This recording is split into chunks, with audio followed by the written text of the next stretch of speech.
A'udzubillahi samil alim minasyaitonir rajim. Bismillahirrahmanirrahim. Assalamualaikum warahmatullahi wabarakatuh. Waalaikumsalam warahmatullahi wabarakatuh. Alhamdulillahilladzi arsala rasulahu bil huda wa dinil haqq liyuzhirahu 'ala ad-din kullihi wa kafa billahi shahida. Asyhadu an la ilaha illallah wahdahu la syarika lah wa asyhadu anna Muhammadan 'abduhu wa rasuluhu la nabiyya ba'da. Allahumma salli wa sallim ala hadzal nabiyil karim wa ala alihi wa ashabihi wa man sara ala darbihi wa sanna bi sunnatihi wa jahada haqqa jihadihi ila yaumiddin, amma ba'd.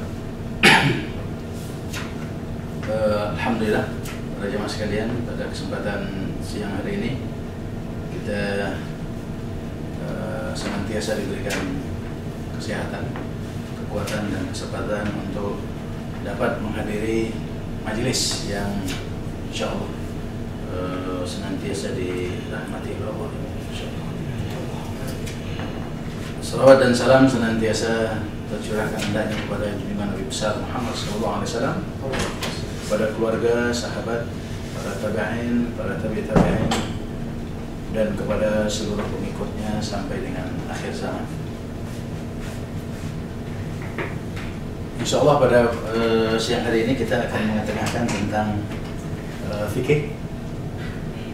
Bab yang akan kita ketengahkan pada hari ini dan akan kita perbincangkan adalah mengenai bab salat, bab tentang salat. Beberapa pertemuan yang lalu kita sudah menjelaskan tentang kedudukan salat dalam Islam, lalu kemudian hukum meninggalkan salat. Maka pada hari ini kita akan mengetengahkan tentang syarat-syarat salat. Terkait dengan bab syarat-syarat salat ini, ada beberapa syarat yang wajib, yang harus dipenuhi oleh seorang yang hendak melaksanakan salat. Karena apabila syarat-syarat ini tidak terpenuhi, maka salatnya dinyatakan batal. Dinyatakan batal. Fiqh sunnah mengetengahkan di sini ada beberapa syarat yang harus dipenuhi oleh seseorang yang ingin melaksanakan ibadah salat. Yang pertama, harus mengetahui masuknya waktu salat. Ketika seorang itu ingin menunaikan ibadah salat, maka dia pastikan bahwa waktu salat itu telah masuk.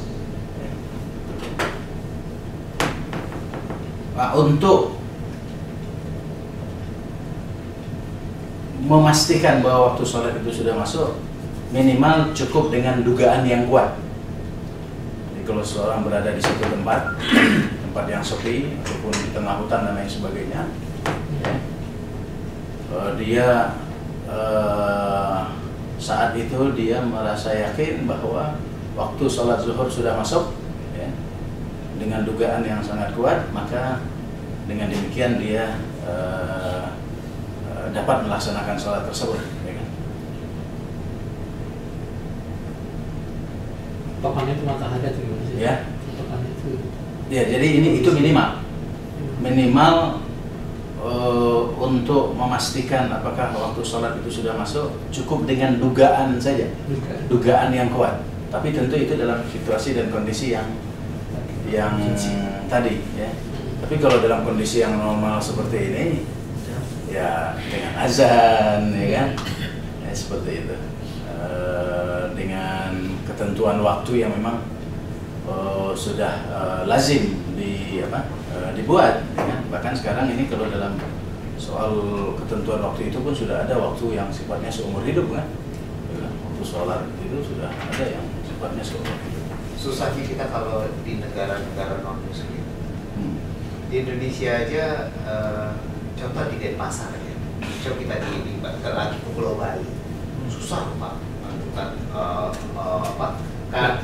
kan kondisi normal lah, kita Iya. punya jam, kita punya itu aja udah rada susah loh. Apalagi kita di suatu negara seperti Jepang, di Cina, yang azan aja nggak kedengeran gitu loh. Itu luar biasa. Boro-boro di hutan gitu loh Pak. Seperti Pak Ustadz bilang tadi, di hutan lebih susah lagi. Iya. Jadi itu dugaan aja udah boleh. Dugaan saja, dugaan yang sangat kuat ya, yang kuat gitu ya, dia bisa menunaikan salat. Ya. Dan itu syarat yang pertama. Dugaan itu kan kalau kita melihat tadi siapa Pak Iwan ngasih beritahukan bahwa di Jepang, apalagi negara-negara yang posisinya di utara gitu ya, batas waktu itu kan menentukan itu Ustaz. Itu gimana kita menduga itu untuk jadwal waktunya itu hal yang sangat sensitif banget. Jadi ini kan penjelasan di sini minimal, Iya.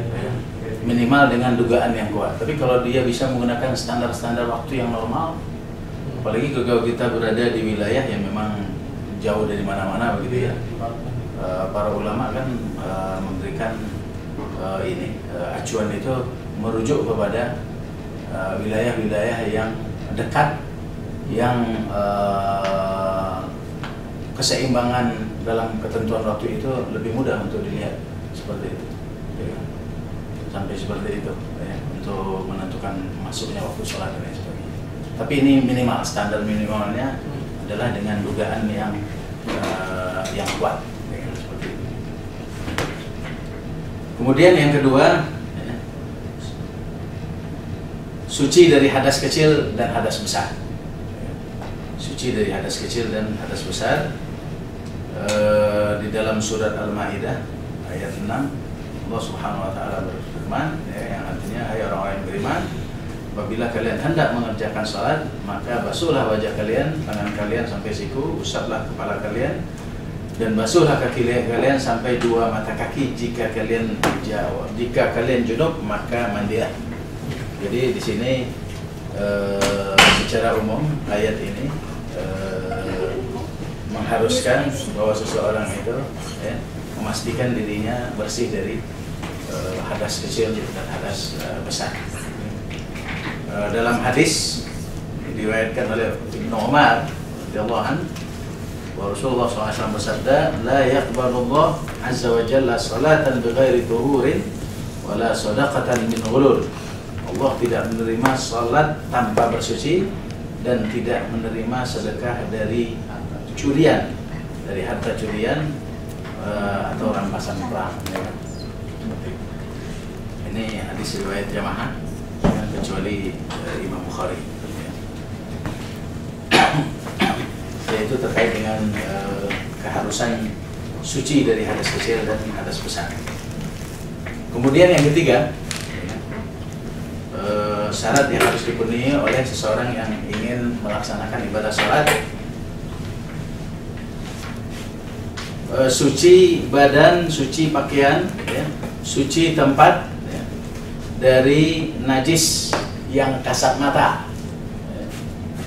Jadi ketika kita sholat, kita harus memastikan badan kita bersih dari najis, ya, pakaian kita juga bersih dari najis, ya, kemudian tempat sholat kita juga bersih dari najis. Yang najis tersebut kasat mata, ya, yang terlihat. Ya. Nah, jika najis tersebut tidak dapat dihilangkan, maka seorang boleh mengerjakan sholat meskipun ada najis di badannya, ya, atau di pakaiannya, atau di tempat sholatnya, ya, dan dia tidak perlu mengulangi sholatnya. Ya. Artinya berarti di situ sudah ada upaya untuk membersihkan kotoran najis yang melekat di tubuhnya. Jadi kalau itu sudah dilakukan, ternyata masih ada, ya kan, bekas ataupun sisa dari najis tersebut yang tidak mungkin dihilangkan, ya kan? Maka dalam hal ini hal itu dimaafu, tidak dipermasalahkan. Dasarnya adalah hadis dari Rasulullah SAW, bahwa beliau bersabda, tanazzahu minal baul fa inna amata adabil qabr min. Bersucilah dari kencing karena kebanyakan azab kubur berasal dari najis tersebut. Hadis riwayat Daruqutni, dan ini adalah hadis hasan. Dari Ali radhiyallahu anhu, beliau berkata, dalam artinya adalah aku inilah anak laki-laki yang mudah mengeluarkan madhi. Aku menyuruh orang lain bertanya kepada Nabi SAW karena putihnya adalah istriku. Orang itu pun bertanya dan Nabi SAW bersabda, tawaddu' waghsil zakaraka, berwudu'lah dan basuhlah kemaluanmu, ya kan? Jadi hadis ini kaitannya dengan seseorang yang memang ini tidak umum ya. Ada orang-orang tertentu yang mereka itu libido seksnya itu tinggi sehingga sering tidak terasa kemaluannya itu mengeluarkan madhi. Madhi itu berbeda dengan mani. Ini dalam jadi dalam perspektif kaum laki-laki ini Bu, bukan perempuan. Ya, tapi jadi di kaum laki-laki itu, ya kan, ya nggak apa-apa ini bicaranya soal fikih nih. Kalau bicara ini harus terang benderang, harus jelas. Ya, harus jelas, ya kan, nggak apa-apa kita kan udah dewasa semua. Ini belum dewasa. Jadi masih anak-anak, PAUD. Kemaluan itu mengeluarkan madhi dan mani, ya kan. Nah, kalau mani itu terjadi adalah ketika saat berhubungan keluar mani, ya. Dan mani menurut ketentuan fikih itu tidak najis, dia suci. Sehingga kalaupun dia melekat di badan, di tubuh ataupun di tempat kita sholat, hal itu ya kalaupun tidak dibersihkan juga nggak apa-apa karena dia tidak najis. Tapi kalau mau dibersihkan dipersilakan. Nah, berbeda dengan madhi. Kalau madhi itu biasanya itu terjadi sebelum senggama, ya kan? Karena itu didahului dengan syahwat. Nah, keluarlah madhi yang warnanya juga berbeda dengan warna mani, ya kan? Kalau madhi itu lebih encer dari mani, ya kan? Warnanya juga lebih bening, ya kan? Kalau mani itu kan seperti susu, tapi kalau madhi lebih cair, ya kan? Kayak ingus. Madhi ini dalam fikih itu najis, ya kan? Najis. Jadi kalau dia melekat di tubuh, melekat di badan, ya, ataupun di tempat kita sholat dan kita tahu, maka dia harus dibersihkan. Hanya membersihkannya tidak seperti najis yang lainnya. Ya, dia cukup dengan dilap saja. Tanah 7 kali. Perlu. Itu cukup, misalnya dia melekat, misalnya di celana panjang ataupun di celana dalam, nggak harus diganti celana dalamnya. Usap-usap aja. Cukup diambil, diusap saja dengan air, ya kan? Udah selesai kalau untuk mandi itu. Jadi membersihkannya sangat sederhana. Tapi kasus dari hadis ini adalah bahwa Ali itu orang yang terlalu sering mengeluarkan hal itu, sehingga kemudian kalaupun dibersihkan, ya dia tidak menjamin bahwa dirinya badannya bersih dari madhi karena seringnya mengeluarkan madhi itu. Nah, dalam kondisi seperti ini maka hal itu maafu juga. Istrinya berapa tuh Ustaz? Ya. Istrinya berapa? Ali bin Abi Thalib itu. Ini Ali bin Abi Thalib. Istrinya cuma satu. Istrinya Fatimah. Setelah ya Fatimah wafat baru kemudian menikah lagi kan. Seperti itu. Jadi itu tentu kondisi yang tidak berlaku umum, berlaku untuk orang-orang. Tapi saya baca hadisnya yang tentang mazhi. Ali bin Abi Thalib itu kalau keluar mazhi dia selalu mandi. Jadi saya baca di Bulughul Maram itu dia selalu mandi. Nah, dia malu bertanya kepada Rasulullah karena mandinya kan dingin, cuacanya dingin gitu loh. Pada saat musim dingin ya di Arab. Nah, dia itu malu nanya sama Rasulullah, dia minta tolong temennya itu nanyain, apakah saya harus mandi junub gitu loh, karena kan itu kan bukan mani, dia bilang gitu, itu mazhi. Apakah selalu saya mandi junub karena saya sering mengeluarkan mazhi, dia bilang gitu. Apakah setiap itu saya mesti mandi, gitu. Gitu kan Ustaz. Boleh jadi, tapi di sini tidak disebutkan itu sih. Tapi boleh jadi karena dia mungkin belum tahu ketentuan itu, sehingga kemudian dia mandi. Iya, dia selalu mandi gitu loh. Iya. Untuk membersihkan. Kalau selalu mandi kan nggak nyaman juga. Iya. Mazhi dia keluar 15 kali berarti 15 kali mandi dia. Iya. Air mahal, susah. Iya, di sana susah. Jadi oleh Rasulullah diarahkan tawadhu waghsil zakaraka. Berwudu'lah dan basuhlah kemaluanmu. Jadi saat mau melaksanakan sholat itu dibasuh kemaluannya, baru kemudian berwudu, gitu kan. Ini hadis Bukhari nih. Kan hadis ini sangat kuat, ya kan? Karena diriwayatkan oleh Bukhari. Ya. Kemudian diriwayatkan juga oleh Aisyah bahwa Nabi SAW bersabda kepada seorang perempuan yang sedang istihadah. Nah, ini perempuan yang sedang istihadah. Ya. Istihadah ini adalah perempuan yang keluar darah dari kemaluannya, tapi bukan haid, bukan menstruasi, dan biasanya itu terjadi karena kondisi-kondisi tertentu. Nah, pada umumnya keluarnya darah istihadah itu biasanya setelah terjadinya haid, ya kan? Atau tanpa melalui adanya kejadian itu, bisa terjadi memang, ya kan? Biasanya kalau dalam fikih itu aturan keluarnya haid yang normal itu kan dari 3 sampai dengan 10 hari, ya kan? Nah, kalau kemudian ternyata ada tetap darah keluar setelah itu, maka nanti yang dilihat adalah warnanya, ya kan? Kalau ternyata berbeda warnanya, maka dia itu bukan haid lagi, tapi istihadah, ya kan? Darah kotor, ya kan? Darah kotor, tapi bukan haid. Nah, untuk darah kotor yang dalam hal ini istihadah, bagi seorang perempuan, dia tetap wajib melaksanakan ibadah salat, ya kan? Karena men saja, darah kotor yang namanya men ataupun haid saja yang kemudian tidak membolehkan perempuan untuk melaksanakan ibadah salat dan yang semacamnya. Nah, diriwayatkan dari Aisyah bahwa Nabi SAW bersabda kepada seorang perempuan yang sedang istihadah, "Ighsilid dam anki wasalli." Bersihkanlah darah itu dan salatlah. Jadi maksudnya begini, darah istihadah itu kan keluar bisa terus-menerus. Jadi ketika kita sedang melaksanakan salat dan kita yakin bahwa darah yang keluar itu istihadah, maka pada saat mau melaksanakan salat, bersihkan dulu kemaluan dari istihadah itu, lalu kemudian wudu. Kalaupun nanti di dalam salat kita darah itu tetap keluar, nggak jadi soal. Tidak perlu kita mengulangi salat kita. Sama dengan kejadian madi tadi, ya kan? Bersihkan kemaluan dari madi, lalu kemudian laksanakan sholat. Kalau ketika dalam keadaan sholat madi itu tetap keluar, maka kita tidak perlu mengulangi sholat kita, ya. Karena apa? Sama dengan istihadah ini. Iya, sama. Istihadah ada di sini nih, Mbak Sam, halaman 106. Oh iya. Mungkin ada. Promosi saya. Kan kemarin kan mereka udah pada dapat semua. Ya, ini tinggal baca lagi di rumah.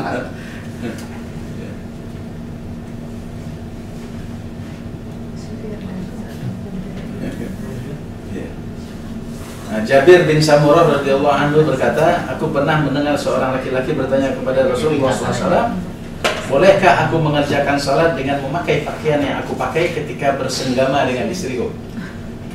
Ya kan? Nah, ini ada kasus yang lain, masih dalam konteks soal pakaian yang harus ataupun badan yang harus bersih dari najis, ya.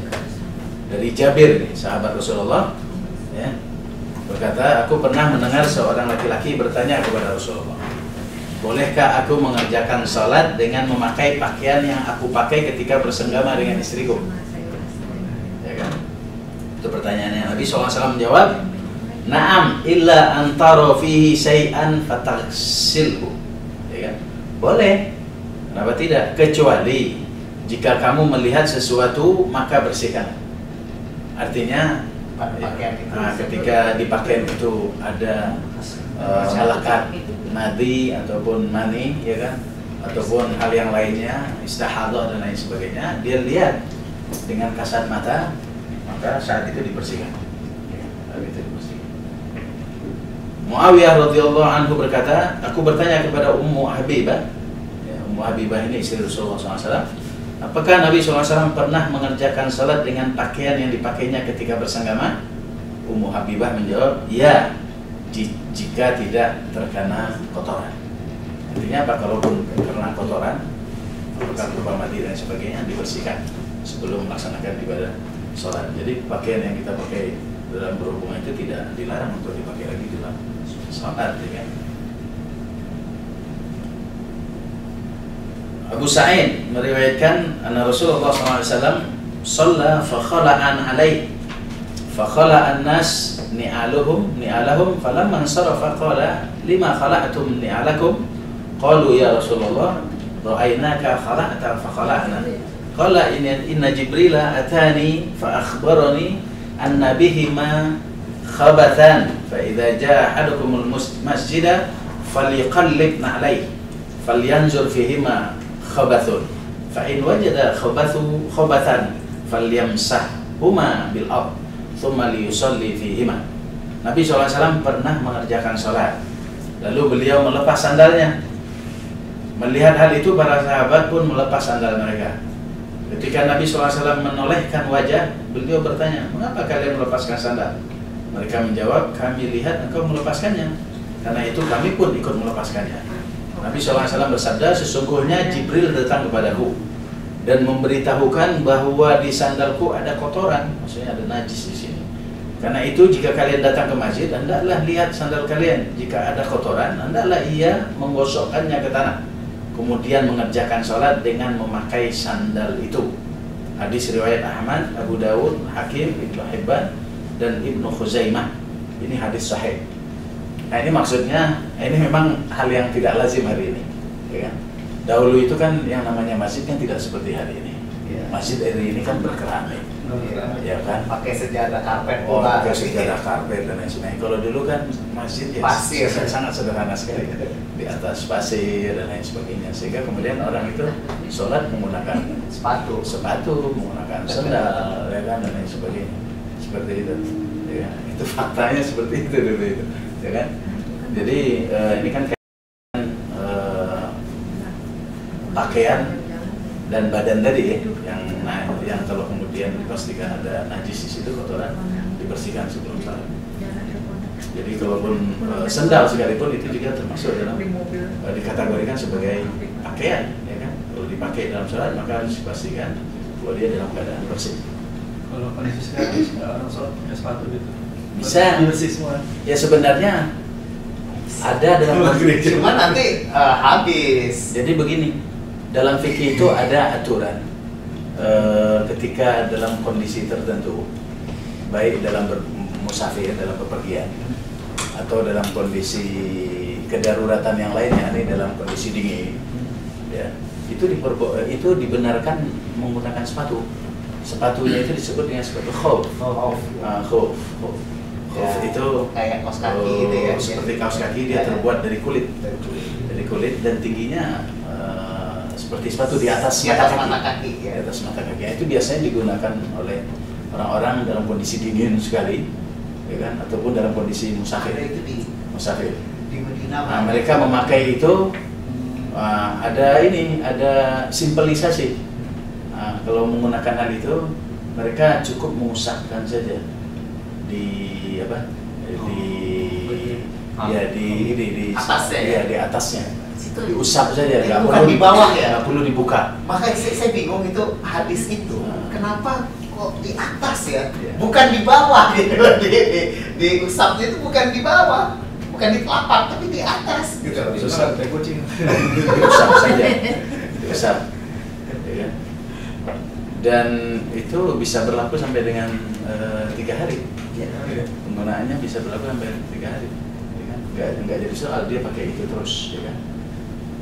Sekarang ini ada juga yang melakukan hal itu tidak menggunakan itu, karena kan itu tidak banyak di produk di berbagai tempat. Itu kebanyakan mungkin adanya di tanah Arab lah, ya kan. Nah biasanya orang menggunakan kaos kaki, kaos kaki yang mungkin cukup tebal ya. Nah, itu dipakai juga, dengan diusap juga sama, diperbolehkan. Ya kan, ulama fikih juga memperbolehkan hal itu, cukup dengan diusap. Ya kan? Sampai diusap basah, jadi anyap tuh diusap. Ya persoalannya mungkin soal itu kali bau lah, ya kan, lembab. Kalau kopi itu kan dari kulit, ya kan, jadi nggak ada masalah. Ya kan? Ini mau ke bakteri mau saatnya.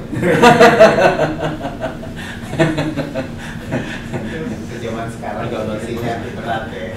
Kalau kita sendirian masuk ke masjid pakai khuf gitu, pasti dilihatin semua orang di masjid itu. Kondisi mestinya nggak logis lah. Biasanya yang sering itu pakai kaos kaki. Sakit. Habis kita Zaman dari, sekarang. iya, sepatu, buka sepatu, kaos kaki tetap dipakai saat sholat, nggak ada masalah. Ya, sah saja, boleh.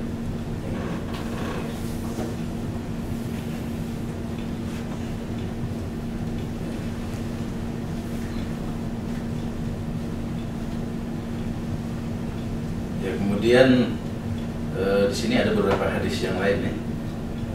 Mungkin kita tidak lanjutkan hadisnya, cukup mungkin keterangannya terkait dengan keharusan mensucikan badan, pakaian, dan tempat ya kan, dari najis yang terlihat dengan kasat mata ya kan. Kemudian keharusan yang lain yakni menutup aurat ya. Jadi ketika seorang ingin sholat ya, di antara syarat yang harus mereka penuhi adalah menutup aurat ya kan. Nah, di sini berdasarkan firman Allah Subhanahu wa taala di dalam surat Al-A'raf ya, yang artinya wahai anak cucu Adam, pakailah perhiasan kalian yang bagus ketika memasuki masjid. Nah, di sini ditafsirkan bahwa yang dimasukkan perhiasan di sini adalah pakaian ya. Kemudian yang dimaksudkan dengan masjid di sini adalah sholat. Ya. Jadi pakailah pakaian kalian ya kan. Lalu kemudian sholatlah. Kemudian dari hadis Salamah bin Aqwa radhiyallahu anhu menceritakan bahwa dia pernah bertanya kepada Rasulullah, "Ya Rasulullah, afa usalli fil khamis?" Qala na'am, wa zurrahu walau bisauka. Ya Rasulullah, bolehkah aku mengerjakan salat dalam keadaan memakai kemeja? Rasulullah menjawab, boleh. Dan kancingkanlah walaupun dengan duri. Ini hadis riwayat Bukhari dan yang lainnya. Artinya dipastikan bahwa pakaian itu menutup aurat. Soal pakaiannya apa itu tidak penting. Yang penting auratnya, ya, auratnya tertutup, ya. Bisa menggunakan pakaian apapun, ya. Dari yang minimalis sampai yang maksimalis. Tapi yang indah itu, Ustaz. Saya garis bawahi yang Al-A'raf 31 tadi. Pakailah pakaianmu yang indah di setiap mau masuk. Jadi kalau orang masuk ke masjid pakai kaos putung ya kan, itu tutup aurat ya, pakai kaos singlet apa itu, kaos yang biasa lah gitu, kaos itu masuk masjid ya masa, tapi kan Minimalis. indahnya kan nggak terkait di ayat ini gitu. Kalau saya sih cuman apa ya, nggak serap aja gitu bahasa Ustaz gitu. Memang sih tutup aurat. Ada penjelasan mengenai pakaian tertentu yang memang juga tidak disarankan dipakai untuk sholat, yaitu pakaian yang bergambar. Ada tulisan. Iya, pakaian yang bergambar karena itu mengganggu kekhusyuan dalam ibadah sholat. Ya kan? Bahkan bukan hanya pakaian, masjid juga itu dengan banyak tulisan itu juga tidak dianjurkan. Ya kan? Hanya di tempat-tempat tertentu aja masjid itu diperbolehkan menggunakan tulisan dan itu juga minimalis, tidak maksimalis ya. Ya, Batik di ya batik, ya batik itu kan macam-macam juga. Kayaknya batik itu nggak ada yang ini mengganggu gak sih? Ya. Kecuali batik itu misalnya gambarnya gambar orang pulang, gambar tengkorak. Ustaz, kalau masalah menutup aurat ini pasti untuk perempuan banyak sekali gitu ya kan, nggak bisa dipungkiri tren mukena pun sangat berkembang gitu. Nah, itu mukena tuh. Adil Bali. Ya itu diantara yang bercorak ya, tapi yang agak-agak lebih parah tuh ada yang mukena yang transparan. Dia bagus banget, mahal harganya. Tapi dia transparan, itu yang pertama. Yang kedua tuh dia itu banyak bordir, kadang tuh bordirnya itu bolong-bolong sampai ke atas gitu, bordirnya dari bawah, belakangnya ke atas. Nah, terus itu yang kedua, yang ketiga ada yang mukena yang kayak baju gitu, Ustaz. Ada yang nutup ini, nutup punggung tangan, ada yang kebuka. Sebenarnya bolehnya kayak gimana? Ini ada juga yang sholatnya cuma pakai yang baju yang biasa dia pakai gitu dan dipakein kaos kaki. Sebenarnya yang nggak boleh yang kayak gimana, Ustaz? Yang harus kita sebagai wanita waspadai gitu. Ini kita bacakan dulu ya. Oh, iya. Tentang ada di sini penjelasan lebih jauh tentang menutup aurat. Pertama mengenai batas aurat laki-laki, kemudian yang kedua batas aurat perempuan. nanti kita coba kita ini kan bahas. Ya. Seluruh tubuh wanita adalah aurat dan wajib ditutupi kecuali wajah dan telapak tangan. Wajah dan telapak tangan. Ya. Allah Subhanahu Wa Taala berfirman di dalam surah An-Nur, ya, dan janganlah mereka menampakkan perhiasan mereka kecuali yang biasa tampak dari mereka. Ya kan? Yang dimaksudkan perhiasan ini adalah bagian tubuh tidak boleh ditampakkan karena Bukan gelang gitu. ya bagian bukan itu saja pengertiannya, tapi bagian tubuh itu tidak boleh ditampakkan kecuali yang biasa tampak. Yang dimaksudkan biasa tampak ini muka dan telapak tangan. Punggung di sini kan. Ya, Punggung. Satu paket itu. ya ini nanti ada penjelasannya. Ummu Salamah radhiyallahu anha meriwayatkan bahwa ia pernah bertanya kepada Rasulullah. Ummu Salamah ini istri Rasulullah juga ya. Jadi ada Ummu Habibah, ada Ummu Salamah ya kan. Ummu Salamah radhiyallahu anha meriwayatkan bahwa ia pernah bertanya kepada Nabi SAW, bolehkah wanita mengerjakan sholat dengan memakai jilbab dan jilbab tanpa kain sarung? Beliau menjawab, boleh jika jubah tersebut panjang menutupi punggung dua telapak kakinya. Ya kan? Jika menutupi punggung dua telapak kakinya. Lalu kemudian Aisyah radhiyallahu anha menjelaskan, meriwayatkan bahwa ia pernah ditanya berapa macamkah pakaian yang harus dipakai wanita yang melakukan sholat. Ya kan? Berapa macamkah pakaian yang harus dipakai wanita yang melakukan sholat? Ia menjawab, tanyakan saja kepada Ali bin Abi Thalib. Kemudian datanglah kepadaku dan beritahukan jawabannya kepadaku. Orang itu pun pergi menemui Ali dan menanyakan hal itu kepadanya. Ali berkata, memakai jilbab dan jubah panjang. Setelah itu orang itu kembali menjumpai Aisyah dan memberitahukan jawaban Ali. Aisyah berkata, benar. Berarti di sini tidak ada ketentuan berapa pakaian yang harus dipakai. Apakah harus double, apakah harus triple, ataupun harus singular misalnya. Nggak ada ketentuan itu. Boleh, tapi yang di sini disebutkan memakai jilbab dan jubah yang panjang. Jilbab dan jubah. Pakai kaos kaki boleh nggak kalau ini gantung terus dia pakai kaos kaki? Iya. Tutup kan itu boleh? Boleh. Jadi secara umum itu kan memang keterangan hadis ini, ya kan, bahwa yang penting itu adalah menutup aurat, ya kan. Soal menggunakan pakaian jenis apa, ya itu banyak versinya memang, ya kan. Yang ada dari yang paling minimalis, ada yang paling maksimalis memang. Kalau Imam Hanafi itu dia lebih longgar dalam hal ini, ya kan, lebih longgar. Bahkan Imam Hanafi itu membolehkan untuk terlihat telapak ini, ya, ya. Bahkan juga kaki bagian yang paling bawah itu boleh terlihat Imam Hanafi. Rambut yang keluar dari apa? Dari jilbab kan biasanya kadang-kadang perempuan keluar rambutnya, yang di sini itu juga diperbolehkan oleh Imam Hanafi. Bahkan juga kalau tidak salah bagian daerah leher sini itu pun kalau terlihat dalam sholat itu juga diperbolehkan oleh Imam Abu Hanifah. Hanya yang ketat dalam hal ini Imam Syafi'i. Imam Syafi'i ketat, ya kan? Imam Syafi'i itu betul-betul hanya telapak tangan dan muka saja, ya kan, yang boleh terlihat. Selainnya harus dalam keadaan tertutup. Nah, soal menutupnya itu bisa dengan pakaian yang berbentuk jubah, ya kan, jilbab, ataupun pakaian yang disesuaikan lah dengan kebiasaan dan tradisi setempat, ya kan. Tapi kalau pakaian yang tadi itu yang apa istilahnya terlihat bagian tubuh di dalamnya, nah itu kan jelas hadisnya, ya kan, yang tentang orang yang berpakaian tapi sungguhnya telanjang gitu kan. Saya kira itu termasuk pakaian yang tidak memenuhi syarat untuk menutup aurat. Harus pakaian yang memang tidak menggambarkan lekuk-lekuk tubuh, apalagi kemudian sampai terlihat, ya kan.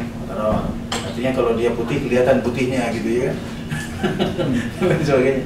Ya itu memang tidak diperbolehkan. Ustaz, satu lagi Ustaz. Kayak tadi Ustaz bilang itu kalau menurut Imam Hanafi itu boleh nggak sih kita campur-campur gitu? Oh ini kan Dia Imam Hanafi itu nggak nyari yang muda. Nyari yang muda. Boleh nggak sih Jadi begini, kadang-kadang orang itu bukan melihat itu tuh. Jadi ada dalam kondisi-kondisi tertentu, dia tidak ada pilihan lain, sementara dia harus melakukan hal itu, ya kan? Tapi yang ada minimalis itu, maka ketika itu ya dia dipersilakan saja, ya kan? Tapi kalau dasarnya adalah ini lebih enak nih, ya ini lebih gampang nih, ya kan? Misalnya begitu ya. Dasarnya kalau menggampangkan, ya bagaimanapun juga, ya itu tidak tepat juga kalau menggampangkan ya. Itu kalau dalam istilah fikih talfik itu. Talfik itu menggampangkan, memudah-mudahkan sesuatu, mencari yang paling enak. Bukan berdasarkan apa? Ini keyakinan gitu ya. Di situ memang ada tetap unsur keyakinan mana yang sebenarnya yang lebih menurut kita lebih nyaman ketika kita menggunakannya. Ustaz, dalam kita menggunakan mazhab Syafi'i, Hambali, Hanafi, atau Maliki, ini kan perbedaan-perbedaan besar. Sebenarnya dalam konteks Islam itu sendiri, idealnya seperti apa sih kedudukan yang benar itu loh? Karena dibilang Imam Syafi'i seperti ini, Imam Hambali tertutup kan kalau Syafi'i, karena Hanafi itu terbuka sekali gitu. Nah, konteks yang sebenarnya dalam Islam itu wujud yang sebenarnya itu Nabi sendiri ideal seperti apa? Ya itulah yang selalu saya analogikan seperti waktu sholat gitu ya. Waktu sholat itu kan ada di awal waktu, ada di pertengahan waktu, ada di akhir waktu, ya kan? Kan dalam ayat itu kan dikatakan ada batasan-batasan yang sudah Allah tentukan. Jadi batasan itu menjadi koridor, frame. Dan kalau dibuat frame itu batasannya. Tidak boleh keluar dari batas itu, ya kan? Tapi kalau masih dalam batasan itu, walaupun sudah dekat dengan apa istilahnya, dengan frame itu masih dikatakan masih dalam frame, ya kan? Ya kan? Kenapa memang diberikan batasannya seperti itu? Ya disitulah kemurahan Allah, ya kan? Dan kemudahan Islam, ya kan? Artinya ketika dalam praktek Rasulullah itu kan mengatakan begini, idza amartukum bi syai'in fa'tu minhu mastata'tum. Kalau kalian aku perintah untuk melakukan sesuatu, lakukan hal itu semampumu. Ya. Nah, semampu ini kan ukurannya berbeda-beda antara satu dengan yang lain. Kalau kita bisa melakukan sesuatu itu yang maksimalis, yang terbaik, yang afdol, kenapa tidak? Tapi dalam kondisi tertentu, kita sendiri yang memang sudah berusaha untuk melakukan yang afdol, itu bisa saja tidak bisa melakukan hal itu. Karena situasi dan kondisi, bisa faktor umur, bisa faktor keadaan, bisa faktor apa sih, keterbatasan dan lain sebagainya. Ya kita terpaksa kemudian mengambil yang minimalis, ya kan? Nah itulah yang dimaksudkan dengan kemudahan itu, ya kan? Kemudahan kelapangan. Jadi dalam prakteknya selalu ada tawaran itu, ya kan? Sehingga umat ini tetap mereka berada di dalam apa istilahnya, suasana yang memungkinkan bagi mereka untuk beribadah kepada Allah dalam keadaan dan situasi apapun yang mereka hadapi. Karena disesuaikan dengan kemampuan kita kok. Kalau kita bisa yang ideal, kenapa tidak? Kita selalu mau melaksanakan sholat tepat waktu, on time, di awal waktu, kenapa tidak? Tapi kan ada kondisi-kondisi tertentu kita nggak bisa melakukan hal itu. Ataupun orang lain tidak bisa melakukan hal itu. Apakah kita paksakan dia harus melakukan itu? Bukan. Ada pilihan yang lain. Nah, seperti itu. Ya kan? Makanya saya lihat mungkin hikmahnya kenapa kemudian Imam Syafi'i strength dalam hal ini, Imam Hanafi longgar. Tapi di sisi lain, nanti di tempat-tempat lain, Imam Hanafi lebih strength daripada Imam Syafi'i. Ya kan? Karena mungkin itu juga mempertimbangkan kewilayahan juga, mempertimbangkan situasi setempat. Imam Syafi'i kan tumbuh di milieu, di wilayah yang berbeda dengan Imam Hanafi, ya kan? Kondisinya, ya kan? Seperti itu. Boleh jadi karena pertimbangan itu. Tapi dengan demikian kan, jadi semua orang dibuat nyaman, ya kan? Tetap berada dalam ketaatan kepada Allah SWT. Seperti itu maksudnya. Maaf kalau misal ya kita nyadarin gitu ya Pak ya, namanya kita kerja pasti di tempat kita kan ada lagi perempuan, nggak bisa juga kita minta pisah ruangan, kita saya minta ruangan sendiri dong, kayak lift aja saya suka misalnya, ayo dong gantian liftnya yang bawa sebelah kanan, di sebelah kiri. Itu saya juga diketawain gitu, padahal Betul, maksud betul. saya kita lagi habis ya bulanan itu kan penuh gitu ya Pak. Betul. Itu cuma saya juga sambil bercanda-bercanda gitu. Iya. Ayo dong Mbak, bapak-bapak sebelah kanan, ibu-ibu ya sebelah kiri gitu. Bisa aja Mbak, ini ayo main duluan, gituin. Maksud saya juga ya kitanya sendiri yang harus benar-benar belajar menjaga diri kita di mana Betul. lingkungan kita berada gitu ya Pak ya. Betul. Kecuali memang kita yang memilih profesi kita mau kerja bagian apa sih yang nggak bisa campur baur sama laki perempuan gitu kan ya Pak. Betul, betul. Kalau minta dipisah-pisah ya saya rasa memang susah lah. Betul. Ya kita sih udah terima kasih sama PCKA ya Pak ya, ada gerbong laki sama perempuan gitu. Tapi itu pun nggak memadai gitu maksud saya. Benar. Di bus, di angkot, apa gitu juga memang nggak bisa kita bisa milih-milih gitu. Kadang-kadang kitanya sendiri yang harus benar-benar jaga diri. Iya benar itu. Laki-laki nggak boleh di gerbong perempuan, perempuan di gerbong laki-laki. Terus satu lagi dong terkait masalah pakaian, tapi bukan bagus banget sih sebenarnya. Iya. Kenapa sih perempuan itu udah memakai jilbab, terus dia nggak boleh? Pasti tetap banyak aturannya yang benar gitu kan. Salah satunya yang sangat lagi tren sekarang jilbab dengan punuk unta. Itu kenapa nggak boleh sih Ustaz? Itu kan indah kalau dilihat. Cuma punduk unta itu gimana Ibu? Oh. Saya nggak paham. Yang ada ini Tarik ke atas. mula seperti punuk unta ada kan Itu Ustaz? apaan ini? Udah. Oh, gitu. Gimana Ibu? Punduk unta itu Ini Kayaknya yang ada yang model kerudung, model jilbaban ya mungkin namanya jilbab di Indonesia itu kan ribuan macamnya ya. Iya. Nah kalau saya perhatikan memang ada ibu-ibu yang sampai kesini ibu-ibu mbak lah gitu, jadi dia itu Bagus. Enggak. kalau aslinya mungkin karena rambutnya panjang dia gulung-gulung, jadi di sini kan dia tinggi gitu Pak. Jadi di sini itu tinggi begini.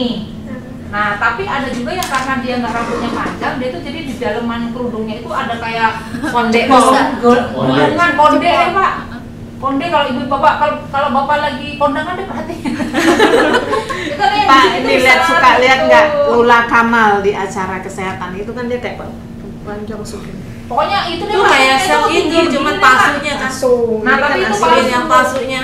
Padahal sebenarnya kalau awalnya sih ibu-ibu itu ya karena rambutnya panjang, digulung-gulung, Pendek. sisinya besar. Nah, tapi karena ada yang mungkin melihat, oh kalau tinggi gede jadi tinggi bagus, Seksi. cantik gitu lah. Nah, ini akhirnya ada tren kalau di pasar Tanah Abang itu yaitu ada kondeannya gitu, Mak. Nah, akhirnya kan jadi judulnya kalau di kita di apa tuh di internet itu bahasanya itu kayak punuk unta deh, padahal kan kita Ada hadisnya itu. hadisnya Ada memang hadisnya, nggak boleh kan Nggak kita boleh. apa kayak punuk unta itu gitu. Ya, Nah, boleh itu loh. sederhana. Jadi yang mungkin kali bapak ngelihatnya yang kerudungan yang nggak sederhana ya, yang kan jadi nggak lihat gitu. Jadi ada Pak, jadi dia itu tinggi sampai di sini gitu. Jadi kayak kalau kata ponakan saya itu apa tuh namanya jilbab tumpeng, jadi tinggi di sini. Gitu. Nanti nggak tahu lah tiap orang pakai niatnya karena apa gitu. Istimewanya wanita kali Ustadz ya. Harus dijaga sedemikian rupa. Iya. Tinggal niatnya aja yang pakai tadi karena memang apakah karena rambutnya yang tinggi atau karena dia biar Karena dia ingin jadi mencari cantik. perhatian ya. Nah, itu Pak. Kalau ingin mencari perhatian, nah, Nah. itu jadi repot tuh. Nah. Kalau niatannya seperti itu, kita itu jadi ini kan sesungguhnya kan seorang wanita itu kan harus berdandan untuk suaminya Nah, kan. Hadisnya kan gitu. seperti itu gitu. Jadi kalau dia niatnya karena seperti rambut panjang ya mungkin nggak masalah. Gimana Tapi lagi kalau gitu ya. kalau memang dia supaya menarik perhatian supaya indah, nah itu lain lagi ceritanya tuh gitu loh mungkin.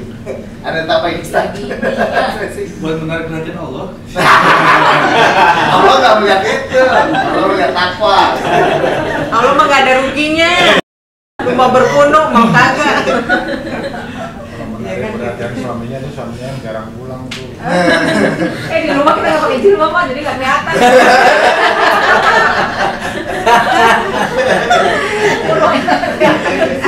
Ngapain lah pakai jilbab depan suami. Rugi ya. Ya udah kelihatan ubannya. Sama-sama kan udah beruban.